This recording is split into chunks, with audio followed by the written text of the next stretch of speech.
رضی اللہ عنہما، کہا کہ اصل میں ابا کے لباس پہ دیوبند بہت لگے ہوئے تھے، مجھے اچھا نہیں لگتا تھا، تو میرے حصے کی چادر میں نے دی، ایک ان کے حصے کی چادر، تو 2 چادروں سے انہوں نے بنایا۔ سلمان فرمایا ہاں اب ہم آپ کی بات مانیں گے۔ لیڈرشپ کیا ہوتی ہے،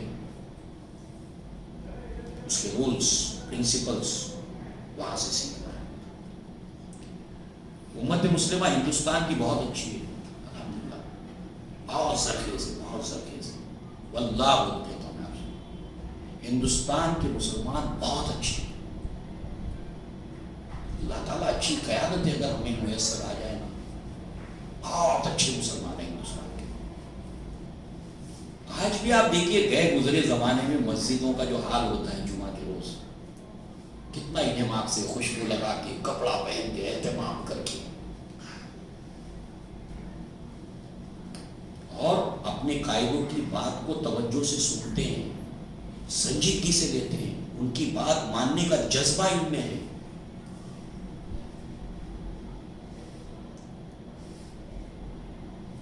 ہم ہر چیز میں منفی انداز میں نہ سوچیں، بہت اچھی ہے ہندوستان کے مسلمانوں کی عوام۔ آپ آبزرو کریں نا، آپ دیکھیے، اقبال نے ایسے ہی تھوڑی کہا ذرا نم ہو تو یہ کیا ہے، یہ مٹی ہے زرخیز ہے ساقی، اور زرخیز مٹی ہے واللہ۔ جو نیچر ہے نا ہندوستان کے مسلمانوں کا، بہت اچھا نیچر ہے۔ اللہ تعالیٰ اگر اس سے چیزیں ٹھیک ٹھاک بیٹھا دے تو انشاءاللہ اس قوم کے لیے جو اصلاح اور عروج کا معاملہ بہت آسان ہے۔ بہرحال جو ہے وہ انہوں نے کہا کہ میرے بارے میں تمہاری کیا رائے ہے؟ قوم نے جواب دیا آپ ہمارے سردار ہیں، آپ ہمارے لیڈر ہیں، آپ ہمارے قائد ہیں، اور سب سے بہتر ہے، سب سے بہتر ہوا یہ ہماری رائے ہے، اور آپ بہت اچھی سوچ والے انسان ہو، آپ کی سوچ خوب تر ہے، بہت اچھی سوچ ہے آپ کی،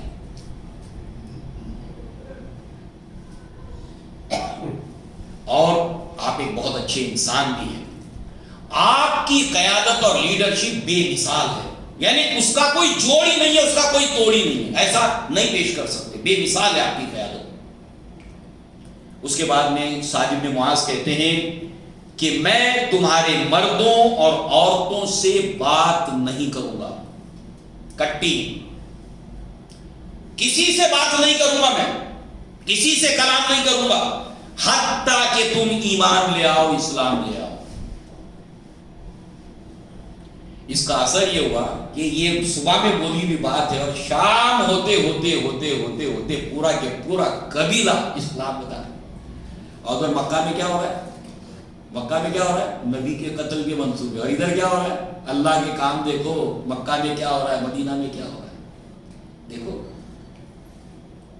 کیسے چلتا ہے اللہ تعالیٰ کا نظام۔ وہاں پر نبی کے جان کے دشمن 100 اونٹوں کا انعام رکھے گئے ابھی نبی کے اوپر، ابو بکر کے اوپر، اور ادھر دیکھو ماحول۔ ایسے اللہ تعالیٰ دنیا میں حالات کو بدلتا ہے۔ ہاں، مایوس نہیں ہونے کا، اللہ پر بھروسہ، اللہ پر یقین۔ مسلمان مایوس نہیں ہوتا۔ ارے جس کا مالک اللہ ہو کیسے مایوس ہوگا، کیسے مایوس ہوگا؟ اور جو اللہ کو اپنا مالک نہیں مانتا اس سے بڑا بد نصیب کوئی ہے، چاہے پوری دنیا کا بادشاہ بن جائے نا، پوری دنیا کا بادشاہ بن جائے، اس سے بڑا بد نصیب ہے کوئی؟ شام ہونے پر سوائے کچھ لوگوں کو اور کچھ 1-2 قبیلوں کو چھوڑ کر، جیسے 1-2 قبیلوں کے اندر جو ہے وہ اس کے اندر بنو ختمہ ہے، بنو وائل ہے، بنو امیہ بن زید، ایسے 2-3 قبیلے تھے، اور کچھ اشخاص تھے۔ اس کے اندر ایک شخص ہیں جن کا نام ہے یہ صحابی رسول، ہاں، ان کا عمرو بن ثابت، یہ ایک صحابی بعد میں ایمان لائے، یہ ایمان نہیں لائے تھے اس وقت، یہ نہیں لائے تھے ایمان۔ ان کا لقب ہے اسیرم۔ یہ صحابی کون ہے بتایا؟ یہ غزوہ احد میں ایمان لائے، یعنی ہجرت کے 3 سال، 3 سال تک ایمان نہیں لائے، احد سے پہلے جسٹ ایمان لائے۔ کتنا پہلے معلوم ہے؟ یعنی اللہ کے نبی احد کے لیے جنگ کے لیے نکلے ہیں، اس وقت یہ صبح میں ایمان لائے حسین، یعنی فجر کی نماز کے وقت وہ مسلمان نہیں تھے، اللہ کے نبی صبح میں جب نکلے ہیں احد کی طرف تب یہ اسلام لائے، اسلام لائے، جنگ میں شہید ہوئے، کلمہ پڑھ لیا، مگر ابھی نماز ایک بھی نہیں ہوئی، ظہر کی نماز کے آنے سے پہلے شہید ہو گئے، ایک بھی نماز نہیں پڑھی، ایک بھی نماز نہیں پڑھی انہوں نے۔ اللہ کے نبی نے کیا فرمایا؟ اللہ کے نبی نے ان کی شہادت کے اوپر فرمایا عملا قلیلا واجرا کثیرا، عمل تھوڑا اور اجر بہت زیادہ۔ تو یہ وہ صحابی ہیں جنہوں نے ایک بھی وقت کی نماز نہیں پڑھی ہے اور جنتی ہے اور صحابی رسول ہے۔ کتنا کم وقت، اور یہ بھی نصیب کی بات ہے، اور موت شہادت کی ہے۔ بہرحال جو ہے وہ اس طرح سے یہاں پر ایک ماحول بن گیا، اور اب 13واں سال ہے، حج کے لیے پھر آتے ہیں، مگر پہلی بار 6، دوسری بار 12 اور تیسری بار 73 to 75 لوگ، اس میں عورتیں بھی ہیں، 2-3 عورتیں بھی ہیں، 75۔ کون؟ اسید بن اسد بن زرارہ، مصعب بن عمیر، سعد بن معاذ، ان کی لگاتار دن رات یہاں پر یہ جو محنتیں ہیں اسلام کے لیے وہ رنگ لائیں، انشاءاللہ اللہ کے نبی صلی اللہ علیہ وسلم کی سیرت کے سلسلے کو ہم آگے جاری رکھیں گے۔ اقول قولی ھذا واستغفر اللہ لی ولکم ولسائر المسلمین والمسلمات وآخر دعوانا الحمدللہ رب العالمین۔ السلام علیکم ورحمۃ اللہ۔ وعلیکم السلام ورحمۃ اللہ۔